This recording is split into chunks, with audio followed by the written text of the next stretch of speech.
How long has it been since you cleaned your refrigerator?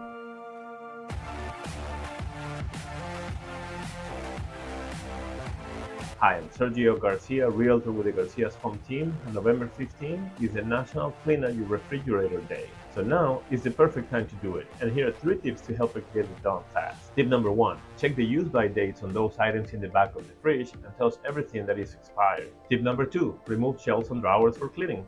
And if your shelves are made of glass, let them come up to room temperature before using hot water to avoid cracking. And tip number 3, when you're wiping everything down, don't forget the corners and the small cracks. Use a cotton swab or old toothbrush for a deep clean.